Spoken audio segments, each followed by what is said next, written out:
هنعمل مع بعض النهاردة سمك سنجاري بطريقة مفيش أحسن من كده، سهلة وبسيطة والطعم من الآخر.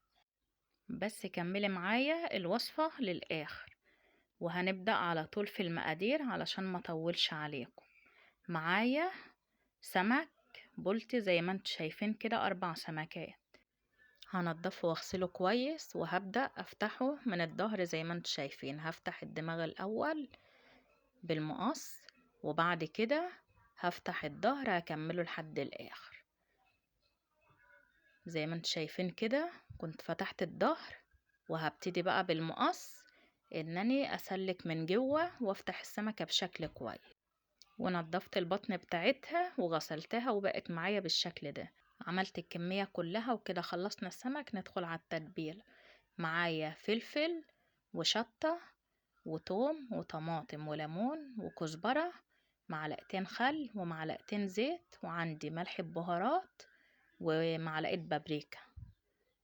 والسمك عندي كان جاهز وكان مغسول ونضيف بالشكل اللي انتوا شايفينه ده. هنتبل السمك بالتتبيلة وهنسيبه نص ساعة، وهنسيب حوالي معلقتين او 3 من التتبيلة علشان هنحتاجهم بعد كده.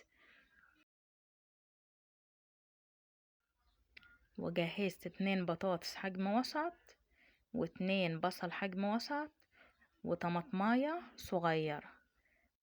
هتقطعي البطاطس حلقات وما تكونش تخينة علشان تستوي مع السمك. وقطعت البصل والطماطم، ولو عايزة تحطي حاجة تانية عادي دون يرجع لحضرتك. هنحط البطاطس في الصينية زي ما انتم شايفين كده، واحط البصل واحط الطماطمية الصغيرة اللي قلتلكوا عليها.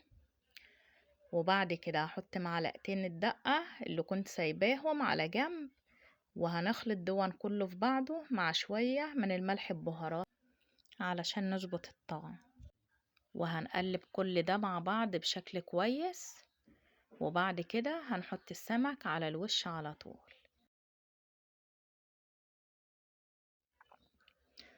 بصراحة الصينية كانت صغيرة، وحاولت ان انا احط السمك ما عرفتش احطه فيها خالص.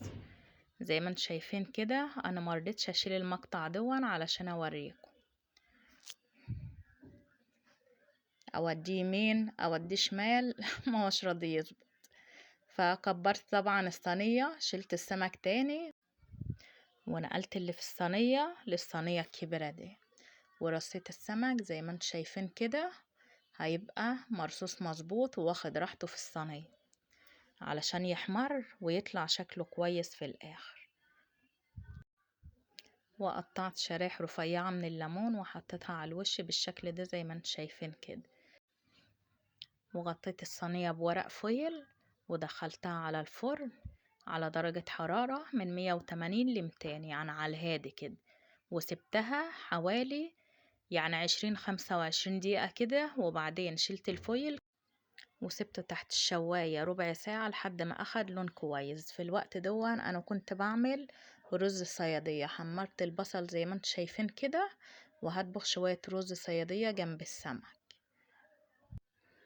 وعملت كمان شوية سلطة، وكانت أكلة مفيش أحسن من كده.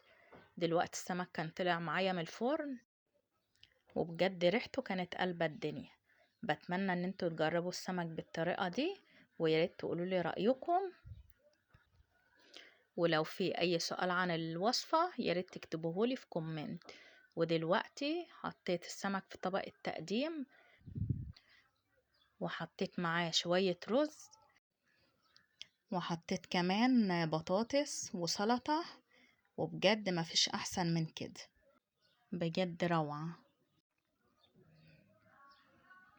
وكده كان خلاص خلصنا طبق التقديم.